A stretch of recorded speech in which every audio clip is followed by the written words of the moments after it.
नमस्कार. हृदयम या चॅनलवरती आपले सहर्ष स्वागत आहे. आज आपण पाहणार आहोत चंपाषष्ठीचे महत्त्व. 2025 मध्ये चंपाषष्ठी कधी आहे, पूजा, मुहूर्त, षष्ठी तिथी, समाप्ती कधी आहे याविषयीची माहिती तर जाणून घेऊया. 2025 मध्ये चंपाषष्ठी 25 नोव्हेंबर 2025 रोजी रात्री 10:56 सुरू होईल. षष्ठी तिथी समाप्ती 27 नोव्हेंबर 2025 रात्री 12:01 होईल. चंपाषष्ठी हा भगवान श्री खंडोबाराया श्री मल्हारी मार्तंड यांचा महत्त्वाचा उत्सव आहे. या दिवशी खंडोबाने मनी आणि मल्ल या राक्षसांचा वध केल्याचा विजय सोहळा साजरा केला जातो. ही तारीख मार्गशीर्ष शुद्ध षष्ठी तिथीला येते. मार्गशीर्ष शुद्ध प्रतिपदा ते मार्गशीर्ष शुद्ध षष्ठी म्हणजेच चंपाषष्ठी या दरम्यान खंडोबारायांचे नवरात्र म्हणजेच षटरात्र उत्सव साजरा केला जातो. प्रतिपदा ते चंपाषष्ठी या 6 दिवसांमध्ये खंडोबा महाराजांनी मनी आणि मल्ल या 2 असुरांशी युद्ध करून त्यांचा वध केला होता. म्हणून या दरम्यान खंडोबा नवरात्र साजरे केले जातात. ते ज्यांची कुलदैवत खंडोबाराया असते त्यांच्या घरामध्ये विधिवत घटस्थापना केली जाते. देवीच्या नवरात्र उत्सवाप्रमाणेच कुळधर्म कुळाचार केला जातो. घरातील साफसफाई केली जाते. खंडोबारायांच्या नवरात्रीमध्ये घटस्थापना कशी करावी, प्रत्येक दिवसाचे महत्त्व काय आहे, कुळधर्म कुळाचार कसा करावा, पंचमीला काय करावे, चंपाषष्ठीची पूजा कशी करावी, घटस्थापनेची संपूर्ण शास्त्रोक्त माहिती आता आपण ह्या व्हिडिओमध्ये जाणून घेणार आहोत. यावर्षी म्हणजेच सन 2025 मध्ये खंडोबाराया नवरात्रीची सुरुवात 21 नोव्हेंबर 2025 शुक्रवारी रोजी आपल्याला घटस्थापना करायची आहे. 25 नोव्हेंबर मंगळवार रोजी पंचमी आहे आणि 26 नोव्हेंबरला घटविसर्जन म्हणजेच चंपाषष्ठी आहे. तर आपण पाहूया हे सर्व कसे साजरे करायचे. ज्यांची कुलदैवत खंडेराया नसतील तरी देखील आपण सर्वांनी खंडेरायांची स्तोत्र मंत्र ग्रंथ सेवा अवश्य करावी. कारण खंडोबाराया म्हणजेच भगवान श्री शंकरांचे अवतार आहेत. मग आपण शंकरांची पूजा तर अवश्य केलीच पाहिजे.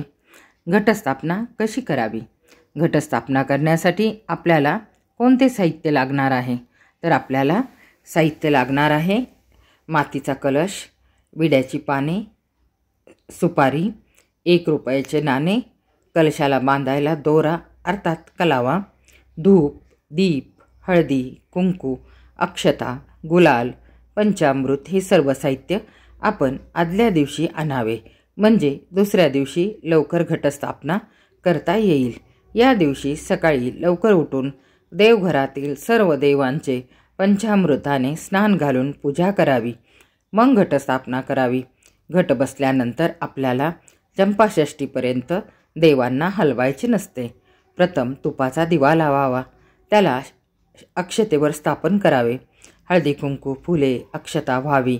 आता अखंड नवरात्रीचा दिवा पूजा करून लावावा. दिव्याला अक्षतेचे आसन, हळदी कुंकू फुले अक्षता व्हाव्यात.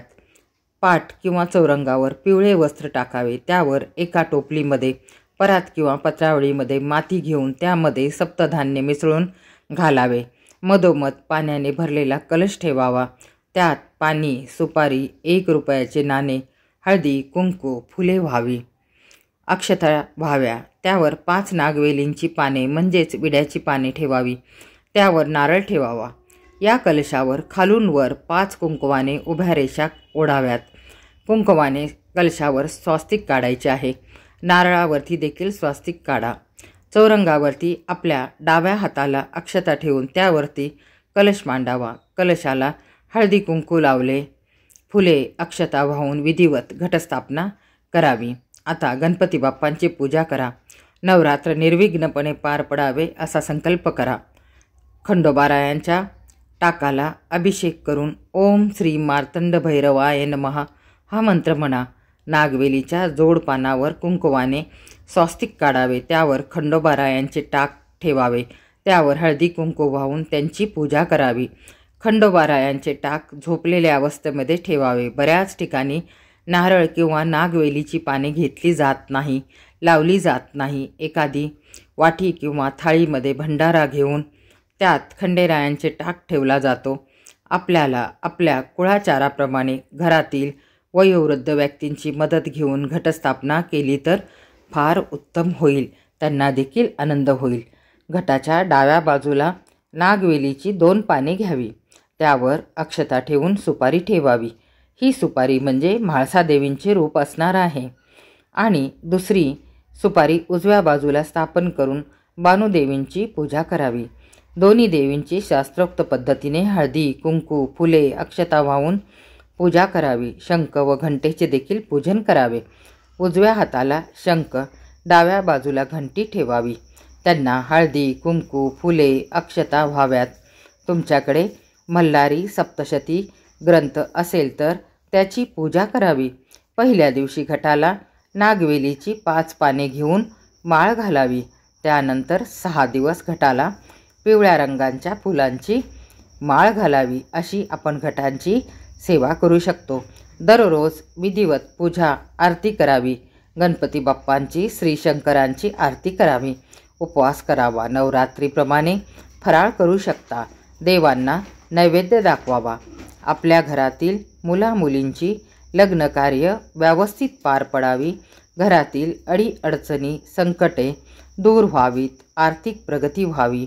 घरात सुख समाधान शांती आरोग्य लाभावे यासाठी मनोभावे प्रार्थना करावी. सेवा करावी. या काळात घरातील वातावरण प्रसन्न ठेवावे. धार्मिक ठेवावे. घरात मांसाहार मद्यपान करू नये. स्वतःचे नियम पाळावे. शुद्ध आचरण ठेवावे. चंपाषष्ठीच्या दिवशी महानैवेद्य दाखवावा.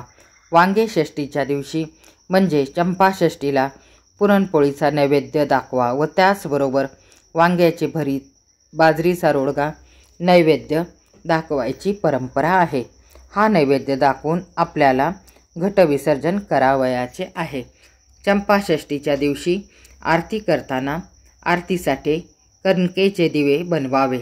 या काळात नवरात्रीत मल्हारी महात्म्य आणि मल्हारी स्तोत्राचे पठण करावे.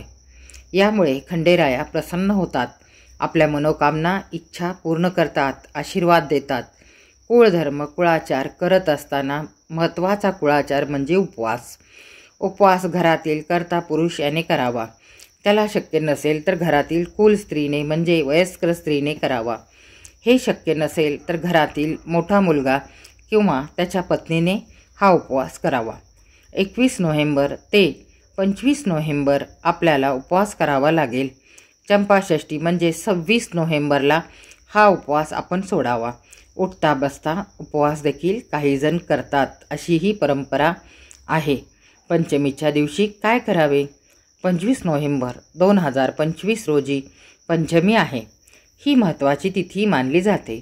या शतरात्र नवरात्रीतील उत्सवातील या दिवशी बाजरीच्या पिठाचे नागदिवे बनवायचे. सोबत 2 मुटके बनवायचे. एका ताटात किंवा ताम्हनात नागदिवे घ्यावेत आणि मुटके घ्यावेत. शुद्ध तूप दिव्यामध्ये घालून दिवे प्रज्वलित करावे. संध्याकाळच्या वेळेला या दिव्यांनी घट व घरातील देवांना ओवाळावे. आरती करावी. धूप दीप दाखवावा. 26 नोव्हेंबर रोजी चंपाषष्ठी आहे. त्या दिवशी आपल्याला नवरात्रीची सांगता करायची असते. मग ती करताना काही ठिकाणी तळी उठवण्याचे सुद्धा कार्यक्रम करतात. उपाय: 1. शिवलिंगावर पाणी, त्यात थोडे काळे तीळ घालून महादेवांच्या पिंडीवर व्हावे. त्यामुळे धन ऐश्वर्य सुख समृद्धी समाधान प्राप्त होते. उपाय 2. सकाळ संध्याकाळ शिवमहिमा स्तोत्र शिवचालिसा वाचावी. म्हणजे त्यामुळे खूप दिवसांचे रोग असतील ते नाहीसे होतात. उपाय 3. शिवलिंगावर अखंड 21 तांदूळ अर्पित करावे. प्रत्येक वेळी हा मंत्र म्हणावा.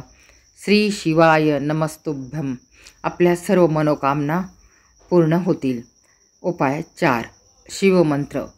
ओम श्री अर्धनारीश्वराय प्रेमतत्व मूर्तये नमः शिवाय. हा मंत्र 108 वेळा म्हणावं. आपल्या सर्व क्षेत्रातील विरोधक शत्रू त्रास देणे थांबवतात. आपल्याला हा व्हिडिओ आवडला असल्यास व्हिडिओला लाईक करा, चॅनलला सबस्क्राईब करा. व्हिडिओ शेवटपर्यंत पाहिल्याबद्दल शतशः धन्यवाद.